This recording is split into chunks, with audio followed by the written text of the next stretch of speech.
माँ करणी ने नृसिंह अवतार लेकर राव कान्हा के टुकड़े टुकड़े कर दिए। माता जी से अब शब्द कहने लगा। माँ करणी निकट आई और माँ ने कहा, राव कान्हा, न तो मैं तेरे राज्य में कोई हिस्सा मांगती हूं,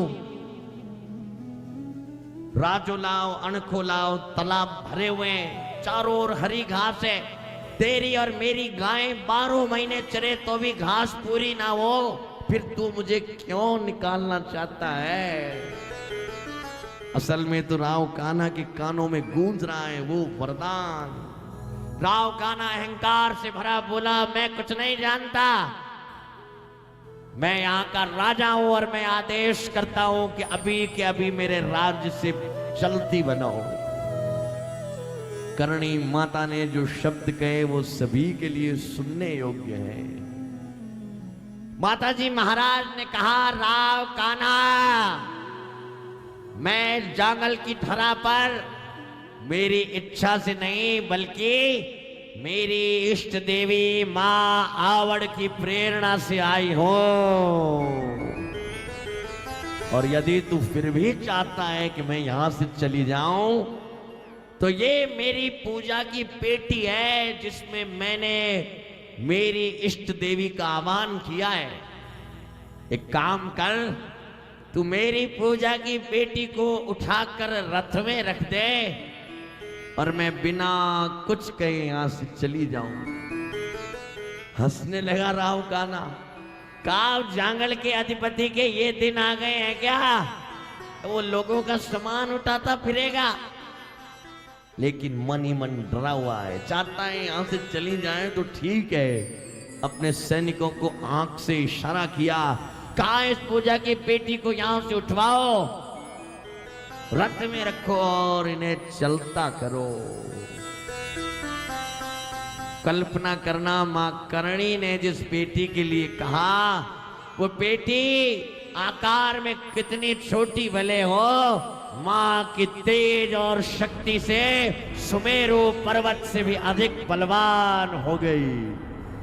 2 सैनिक, 4 सैनिक, 6 सैनिक, 8 सैनिकों ने भी पूरा दमखम लगाया, पर वो पूजा की पेटी 1 इंच भी नहीं हिली। राव कान्हा घोड़े पर बैठा बैठा ये देख रहा है, परंतु अब भी मां की शक्ति को जान नहीं रहा है।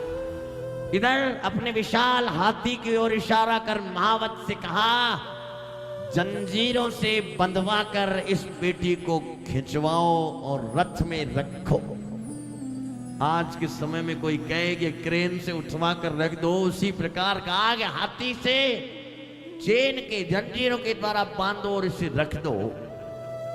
जंजीरों से बांध चिंगाड़ते हुए पूरा जोर हाथी लगाने लगा, पर मां की कृपा से 1 इंच भी मां की वो पेटी हिली नहीं।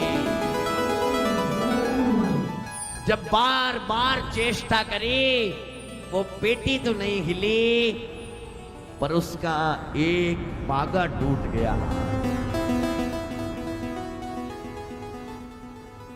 जैसे ही एक पागा टूटा, करणी मां के मुख से निकला, राव कान्हा,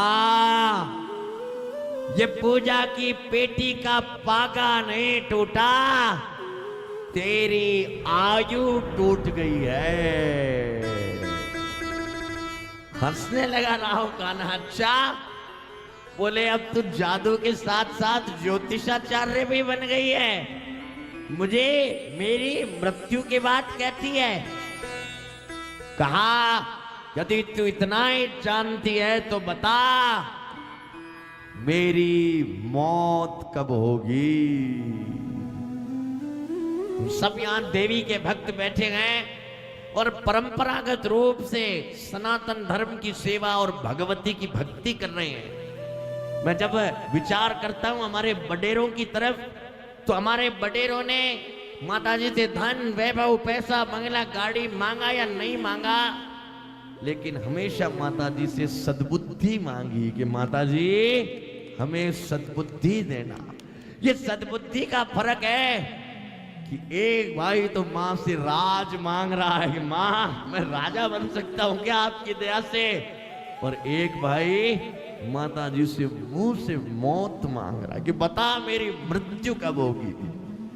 जगत को धारण करने वाली महान जोगमाया करणी माता, जिनके नेत्र रक्त वर्ण के लाल हो गए और देवी के मुखारविंद पर क्रोध की छटाएं छाने लगी, मां ने भूमि पर एक रेखा खींच दी और कहा, राव कान्हा, ये रेखा तेरी जीवन की रेखा है। इस रेखा के उस पार तो तेरा जीवन है और इस पार तेरी मौत। राव कान्हा बोला, इस घोड़े पर बैठकर समुद्रों को लांघने की शक्ति रखने वाला क्षत्रिय का जाया मैं, और तू कहती है इस रेखा के उस पार मेरी मौत है। देवी की मुखारविंद पर करोड़ों सूर्य एक साथ उदय हो रहे हो ऐसी कांति थी। आकाश में काले गहरे बादल मंडराने लगे और बिजलियों के कड़कने की ध्वनि व्याप्त हो गई। राव कान्हा जैसे घोड़े को एड़ी लगाने लगा, जैसे गाड़ी में एक्सीलेटर होता है वैसे ही जो घोड़ा चलाना जानते हैं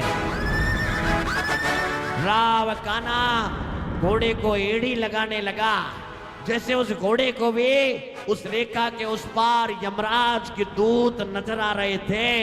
हिनहिनाने लगा, परंतु रेखा पार नहीं कर रहा है। बार बार एड़ी लगाने पर जैसे ही घोड़े ने रेखा को लांगा, मां करणी ने नृसिंह अवतार लेकर राव कान्हा के टुकड़े टुकड़े कर दिए। राव कान्हा के शरीर से रक्त के फव्वारे छूटने लगे, सारी सेना हाहाकार कर दौड़ने लगी और मां करणी के भक्तों ने मां का जयकारा लगाया, बोलिए करणी मात की।